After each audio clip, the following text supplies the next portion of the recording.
Mood swings അതൊരു ചെറിയ കാര്യമല്ല. വളരെ സന്തോഷത്തോടെ വർത്തമാനം പറഞ്ഞ് ഒരുമിച്ചിരിക്കുന്ന നേരത്തൊക്കെ പെട്ടെന്ന് സങ്കടം കയറി വരും. എവിടെ നിന്നോ എന്തിനെന്നോ ഒന്നും അറിയാത്ത ഒരു അതിഥിയെ പോലെ. എന്തു പറ്റിയെന്ന ചോദ്യത്തിന് കൃത്യമായ ഒരു ഉത്തരവൊന്നും ഉണ്ടാവില്ല. കാരണവും ഉണ്ടായെന്ന് വരില്ല. സങ്കടമുണ്ട്, അത്ര തന്നെ. സങ്കടത്തിൽ നിന്ന് ചിലപ്പോഴൊക്കെ സന്തോഷത്തിലേക്കുള്ള പടികയറ്റവും ഇതുപോലെ തന്നെയാണ്. ഒറ്റയടിക്കുള്ള ഒരു കുതിപ്പായിരിക്കും. നമ്മുടെ ഒപ്പമുള്ളവർ ഇങ്ങനെ പെരുമാറുമ്പോൾ, പ്രതീക്ഷിക്കാത്ത ഇത്തരം പ്രതികരണങ്ങൾ കാണുമ്പോൾ, ആ സ്നേഹത്തെയും സൗഹൃദത്തെയും മുറിക്കുന്നതിന് മുമ്പ് അവരന്നേരം കടന്നുപോയ അവസ്ഥ മനസ്സിലാക്കാൻ ശ്രമിക്കണമെന്നേ.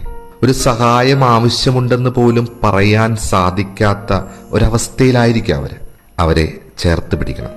ചിലർക്ക് അതൊന്നും വേണ്ടി വരില്ല. അവരുടേതായ ഒരിത്തിരി സ്പേസ് മതിയാവും. പറയാതെ തന്നെ കേൾക്കാനും ഉൾക്കൊള്ളാനും പറയുമ്പോൾ മനസ്സിലാക്കാനും കൂടി സാധിക്കുന്ന ഇടങ്ങളാവട്ടെ നമ്മുടെ ഓരോ ബന്ധവും.